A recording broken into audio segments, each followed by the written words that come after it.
बिस्मिल्लाहिर्रहमानिर्रहीम। सफ़ेद बाल काले करने का आज़मूदा नुस्खा।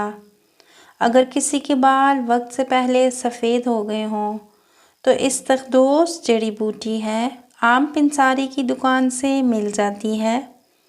6 ग्राम 1 कप पानी में 5 मिनट पकाकर सुबह शाम पिएं। इंशाअल्लाह ताला आहिस्ता आहिस्ता बाल वापस काले होना शुरू हो जाएंगे। ये नुस्खा कुछ अरसे तक मुस्तकिल मिजाजी से इस्तेमाल करें। 1 चुटकी सफ़ूफ से बलगम, दम्मा, बादी और नज़ले का ख़ात्मा।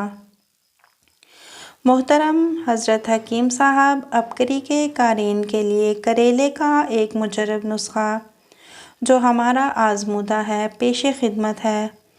आधा किलो करेले ख़रीद कर इसको बमा बीज और छिलका काट कर खुश्क कर लें। फिर सफ़ूफ बना लें।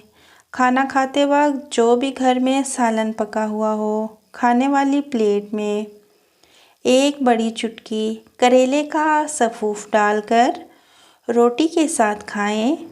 इससे बलगम, दम्मा, बादी और नज़ले का ख़ात्मा हो जाएगा।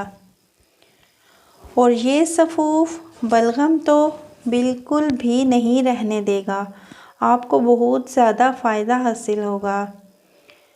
आपने इस सफ़ूफ में और कोई भी चीज़ शामिल नहीं करनी है तो ये आपको बहुत ज़्यादा फ़ायदा देगा।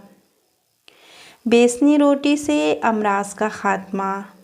बेसनी रोटी मैदे, जिगर, आंतों की ख़राबी, काले यरकान और मर्ज़े इस्तिस्क़ा का शाफ़ी इलाज है। जिल्द के बिगड़े हुए अमराज और बरसे फलमुलहरी में भी ये बहुत ज़्यादा मुफीद है। आप इसके हैरान कुन फ़वाइद पाएंगे। हुआ शाफ़ी गंदम का आटा 1 प्याली, 3 प्याली हरा धनिया, 1 गट्ठी बारीक कटा हुआ, सुर्ख मिर्च आधा चम्मच, सफ़ेद ज़ीरा आधा चम्मच, प्याज 1 अदद। इन सारे मिसालों को आटे और बेसन में मिलाकर हस्बे ज़रूरत पानी शामिल करके गूंद लें और फिर छोटे छोटे से पेड़े बनाकर उसकी रोटियां पका लें। देसी घी से चिपड़कर सुबह हस्बे तबीयत इस्तेमाल करें। चंद दिन, चंद हफ्ते और चंद महीने इस्तेमाल करें।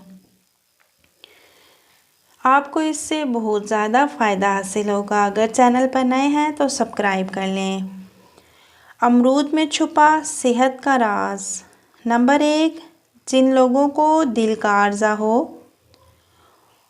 और उनका दिल तेज़ तेज़ धड़कता हो।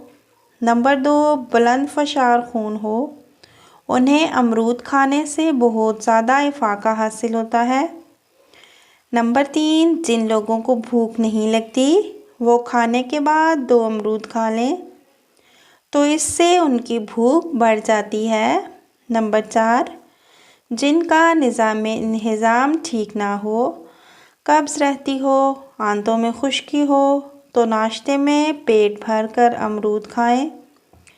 चंद दिन निहार मुँह अमरूद खा लेने से कब्ज़ दूर हो जाएगी इंशाअल्लाह ताला। काली मिर्च और ज़रा सा नमक छिड़क कर भी इस्तेमाल कर सकते हैं। यह आपको बहुत ज़्यादा फ़ायदा देगा।